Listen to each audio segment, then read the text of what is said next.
So hello my clashers, आपका स्वागत है मेरी क्लैश ऑफ क्लैंस की एक और नई चमचमाती दमदमाती नई और अनोखी वीडियो में। सो गाइस, आज की इस वीडियो में मैं आपको बताऊंगा टाउन हॉल 10 की ड्रैग ज़ैप अटैकिंग स्ट्रेटजी। पूरी अटैकिंग स्ट्रेटजी आप कैसे उसको यूज़ कर सकते हो पूरा मैं बताऊंगा। तो इस वीडियो को एंड तक तो ज़रूरी देखना, और इस वीडियो को शुरू करने से पहले यार अपने भाई का चैनल समझ के सब्सक्राइब कर देना। नहीं। तो चलो यार, अब इस वीडियो को बिना किसी देरी के शुरू करते हैं।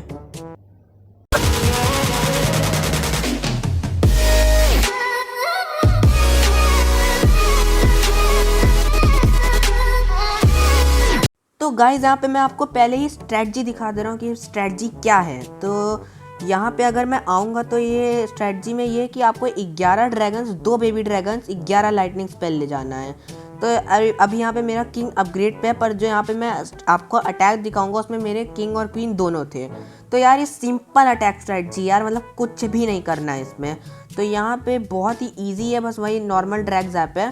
पर और यहाँ पे मैं एक चीज़ आपको बताना चाहूँगा कि आप ये स्ट्रेटजी तभी यूज़ करना जब बेस में, अपोनेंट के बेस में 2 मल्टी इन्फर्नो हो, 1 मल्टी इन्फर्नो है, 1 सिंगल इन्फर्नो हो। पर अगर अपोनेंट के बेस में 1-2 सिंगल इन्फर्नो हो तो यार गलती से भी उस बेस पे मैं तो कहूँगा इस स्ट्रेटजी को यूज़ मत करना, वरना वो 2 सिंगल इन्फर्नो आपको बहुत ज़्यादा दिक्कत देने वाले हैं ड्रैग ज़ैप में। क्योंकि जब आप एयर डिफेंस को फोड़ दोगे, पर एयर डिफेंस के बाद जो 2 सिंगल इन्फर्नो होंगे वो आपको एयर डिफेंस से भी ज़्यादा दिक्कत देने का काम करेंगे। तो गाइस, यही मैं आपको बस बोलना चाहूँगा। तो अब मैं आपको बिना किसी देरी के वो अटैक दिखा देता हूँ, सीधी बात, नो बकवास। बहुत तेज हो रहा है, बहुत तेज हो रहा। तो यार ये है वो बेस जिस पे मैं आपको अटैक दिखाने वाला हूँ। अब आप लोग कहोगे कि मतलब यार इसका तो एक ये जो एयर डिफेंस है वो अपग्रेडिंग पे लगा हुआ है, पर अगर ये अपग्रेडिंग पे ना भी लगा होता तो आप कैसे 3 स्टार कर सकते हो वो भी मैं आपको बताऊँगा। तो अब यहाँ पे मैं जैसे कि ये जो 2 एयर डिफेंस थे इनको मैंने अपने ज़ैप से फोड़ लिया, और पर ये जो एक एयर डिफेंस था ये मुझे इतना ज़्यादा दिक्कत नहीं देता जितना ये सिंगल इन्फर्नो देता।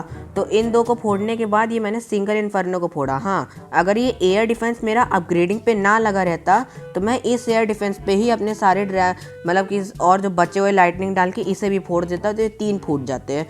पर ये अपग्रेडिंग पे था तो मैंने इन दोनों को फोड़ने के बाद इसे फोड़ा, और ये एक मैंने बच गया, तो इसको तो मैंने अपने ड्रैग से ले लिया। और फिर यहाँ पे एक मल्टी इन्फर्नो बचा था तो इससे इतना कुछ प्रॉब्लम हुई नहीं। तो ये बहुत ही ईजिली ये अटैक ट्रिपल हो गया। तो अगर यहाँ पे अपग्रेडिंग पे ना लगा होता तो आप इस पे अपने जो बचे हुए लाइटनिंग, जो आपके लाइटनिंग बच जाते इन 2 एयर डिफेंस को फोड़ने के बाद, वो इस पे डालते। पर ये अपग्रेडिंग पे लगा था तो इसलिए मैंने सिंगल इन्फर्नो पे सारे अपने लाइटनिंग्स डाल दिए। तो अब मैं आपको दिखाता हूँ कि मैंने ये अटैक कैसे किया है।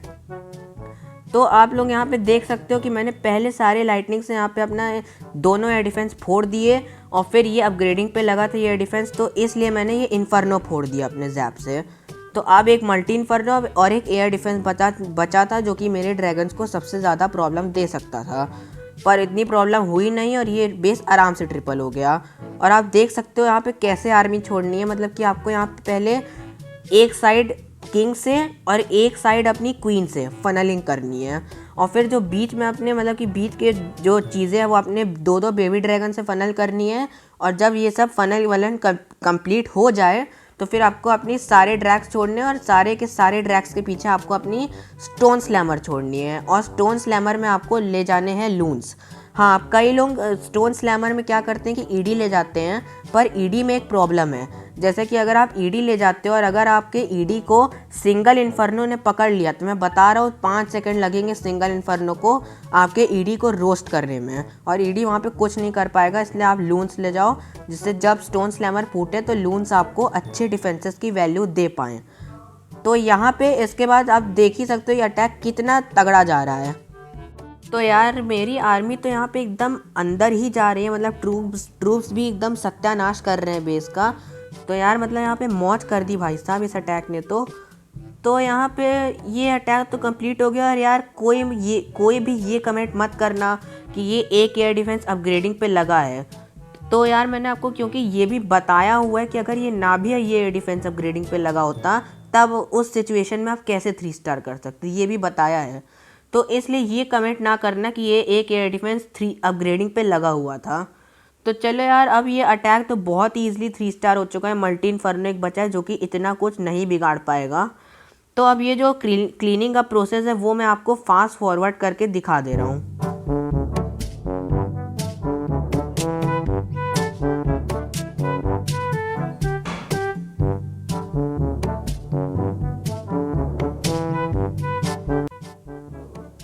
सो गाइस, यहाँ पे ये अटैक तो बहुत ही ईजिली 3 स्टार हो गया है। तो जैसा कि गाइस आप लोग ने देखा कि स्ट्रेटजी कितनी ओपी स्ट्रेटजी थी, मतलब कि आप इस स्ट्रेटजी को पुशिंग के लिए तो यार बहुत ही ईजिली यूज़ कर सकते हो TS10 पे। मतलब कि मैंने अपनी इस देवेश गेमर ओपी वाली आईडी को, जो TS10 की मेरी ये आईडी है, इसको मैंने ड्रैग जैप वाली इसी आर्मी से चैम्पियन तक पुश किया है। तो आप बहुत ही ज़्यादा ईजिली इस आर्मी से अपनी TS10 की किसी भी आईडी को चैम्पियन लीग कहीं भी पुश कर सकते हो। तो और ये आईडी एक और चीज़ के लिए बहुत ही मतलब यूज़फुल है, मतलब कि अगर आपको डार्क एलिक्सर की फार्मिंग करनी हो तो डार्क एलिक्सर असल में इस आर्मी में 0 लगता है। मतलब ये 0 और डार्क एलिक्सर कॉस्ट करती है आर्मी। तो डार्क एलिक्सर फार्मिंग तो एकदम मतलब तगड़ी होती है। तो आप इस आर्मी से डार्क एलिक्सर फार्मिंग, पुशिंग, मतलब दो चीज़ों के लिए इस आर्मी को बहुत ईजिली यूज़ कर सकते हो। तो गाइस, आज की इस वीडियो में बस इतना ही। तो इस वीडियो को ख़त्म करने से पहले इस वीडियो को लाइक ज़रूर कीजिएगा, शेयर भी कीजिएगा और इस वीडियो पर कमेंट भी कीजिएगा कि आपको ये स्ट्रेटजी कैसी लगी। और इस चैनल को सब्सक्राइब तो बिल्कुल ही करना यार, और सब्सक्राइब बटन के बगल वाले बेल आइकन को दबाए बिना तो बिल्कुल भी मत भूलना। तो चलिए गाइस, अब मैं आपसे लेता हूँ अलविदा एंड जय हिंद।